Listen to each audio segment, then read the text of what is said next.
Fala pessoal, bom dia. Bom, hoje a gente vai falar, né?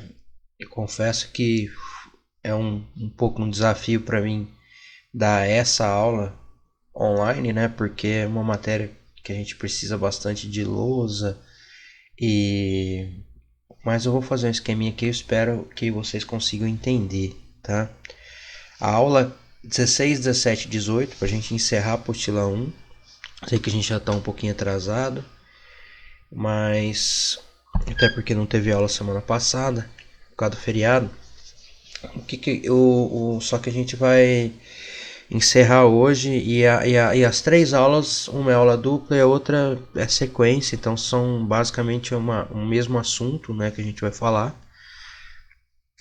Não é um assunto muito fácil no começo, mas depois a gente acostuma, ele não é tão complexo assim, tá? Mas ele é um pouco confuso e eu quero que vocês prestem bastante atenção e porque dúvidas vão surgir, né? O que acontece com o assunto que a gente vai falar é distribuição eletrônica. Vocês viram distribuição eletrônica na apostila do ângulo, só que vocês viram de uma outra forma, tá? Vocês viram seguindo três regrinhas, eu não sei se vocês lembram do ano passado, a regra da distribuição dos elétrons, da quantidade de elétrons que tinha. Vocês sabiam que os elétrons tinham 7 camadas,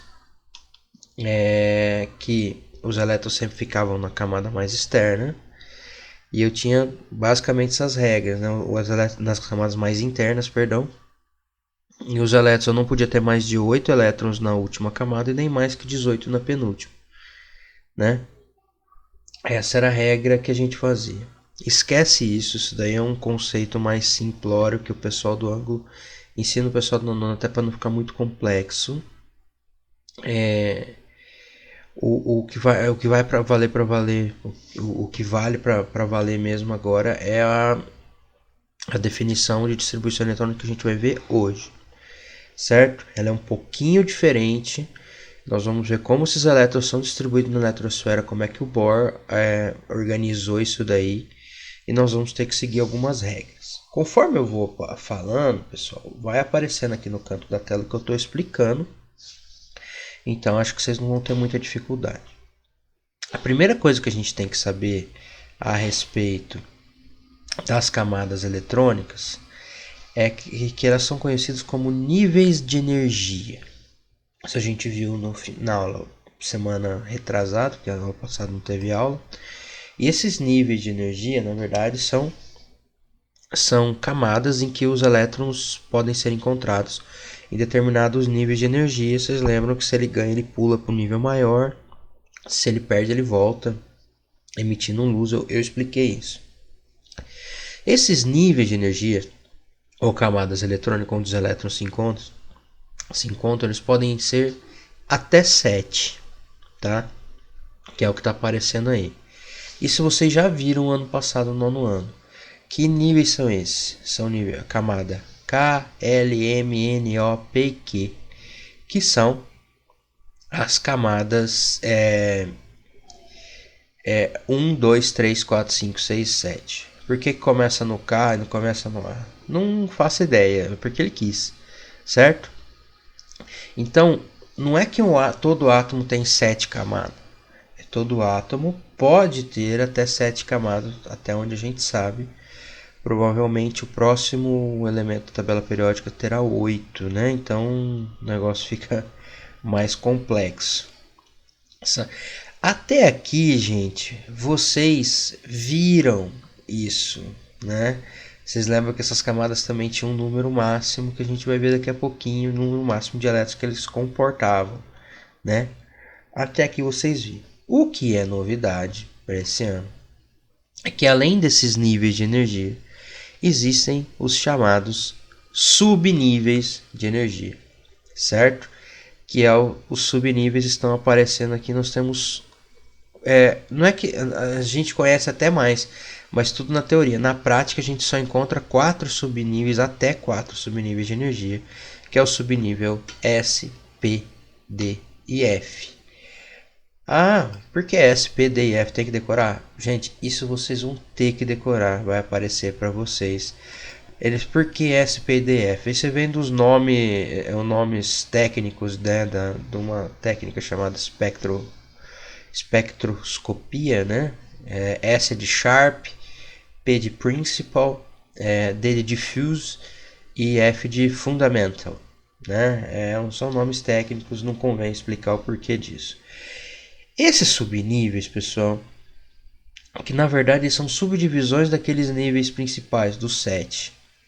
Eles eles comportam uma quantidade máxima de elétrons, certo? Então vocês estão vendo aí que o subnível S comporta 2 elétrons no máximo, o subnível P comporta 6, o subnível D 10 e o subnível F 14, ok?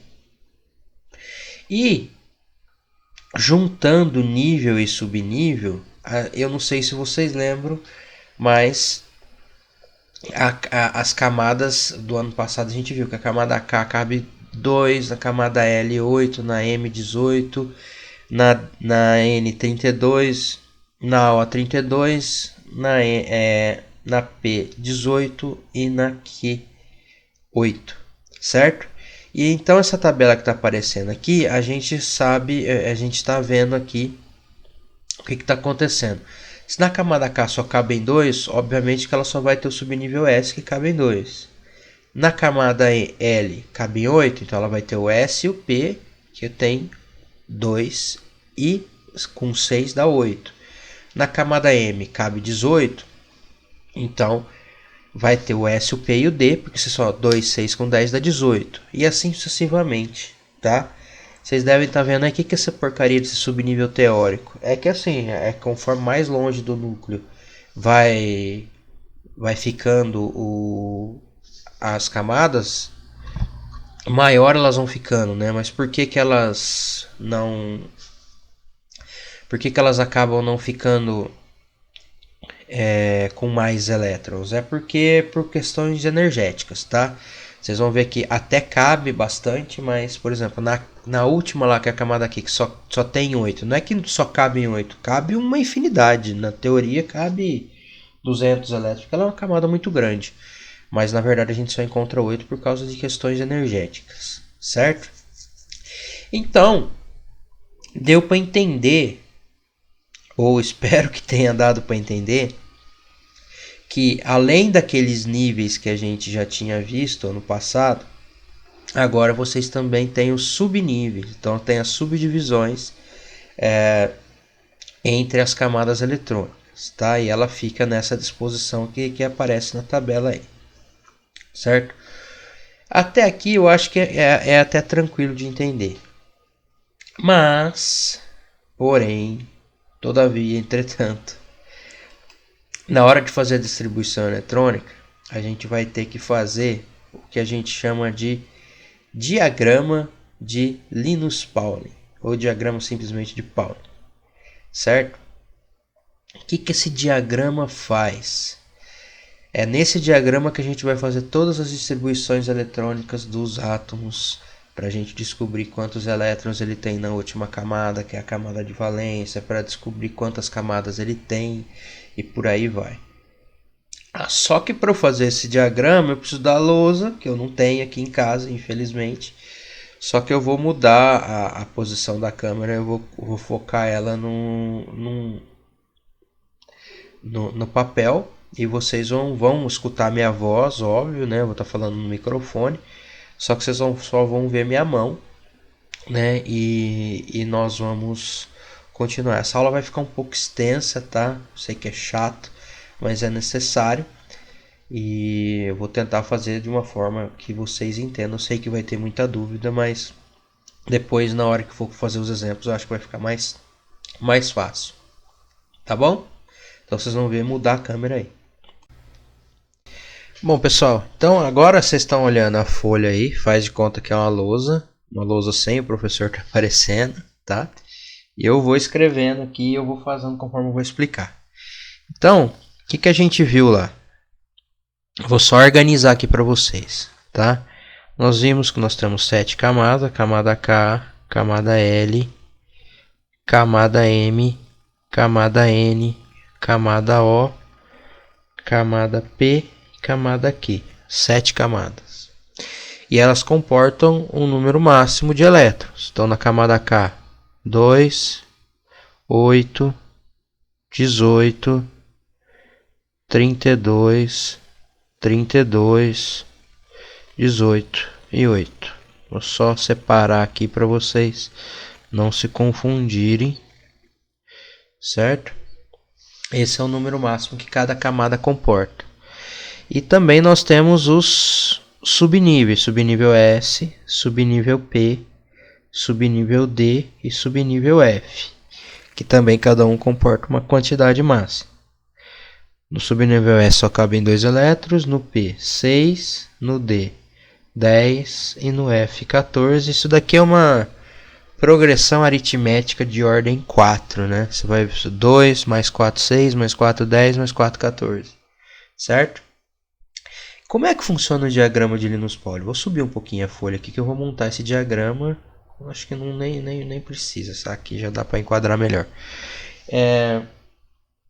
O diagrama, para a gente entender como é que ele funciona, tá? Eu vou fazer uma representação e eu vou usar ela para a gente poder distribuir todos os exemplos que nós temos, tá?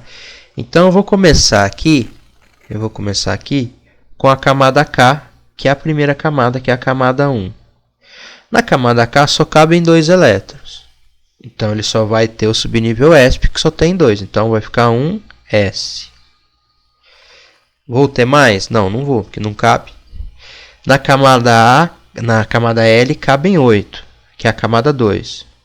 Bom, então ele vai ter o S e vai ter o P. Ó, 2 com 6, 8. Então vai ficar 2S, 2P.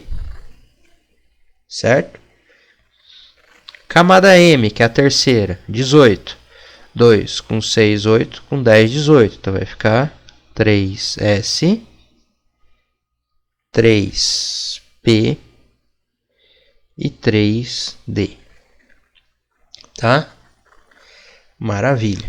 Camada 4, 32. 2 com 6, 8. Com 10, 18. Com 14, 32. Então vai ficar 4S, 4P, 4D e 4F. Na 5 eu vou copiar a anterior, né? Porque também cabe 32. Então vai ficar 5S, 5P, 5D e 5F. A 6, a sexta camada, eu vou copiar a terceira, né? 6S, 6P e 6D. E a 7 eu vou copiar a segunda, 7S, 7P. Até existe mais para cá, assim, mas a gente acaba não usando por questão de energia. O que esse diagrama me faz para mim, gente? Por que ele existe? Esse diagrama, na verdade, ele me mostra a ordem de energia desses caras. Como assim ordem de energia? Não é só porque ele tá... Quem está mais interno, quem está nas camadas mais internas tem menos energia e os elétrons não se distribuem do menos energético para o mais energético. Eles se distribuem do menos energético para o mais energético, sim. Só que a ordem de energia não é bem assim, tá? Para eu seguir a ordem correta de energia, eu vou traçar umas setinhas aqui na diagonal para a gente ver qual é a ordem correta de energia e depois eu vou explicar o porquê isso, tá? Ó, vamos lá. Vou usar a réguinha aqui para ficar bonitinho, para fazer a distribuição eletrônica. Então eu vou traçar aqui, ó. Primeiro no 1, sempre na diagonal, tá vendo? Aqui no 2, segundo, ó. Aqui. Ó, diagonal sempre mantida. Tá vendo?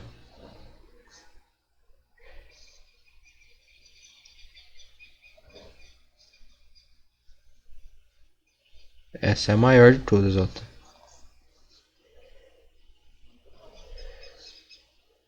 Tá vendo?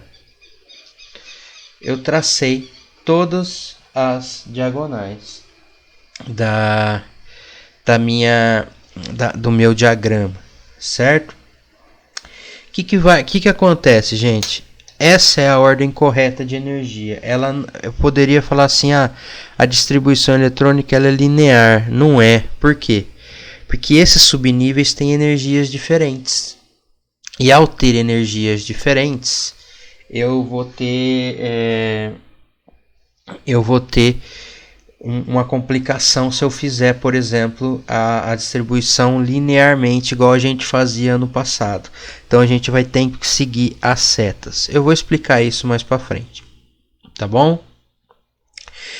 Essa explicação, como esse vídeo já está ficando meio longo, eu já ensinei como é que faz o diagrama de Linus Pauling. Eu vou começar um outro vídeo, tá? Mas espero que vocês tenham entendido o que são níveis, o que são subníveis e o diagrama, como é que ele é montado. Aí eu vou explicar o porquê de tudo no próximo vídeo, beleza? Então até daqui a pouco.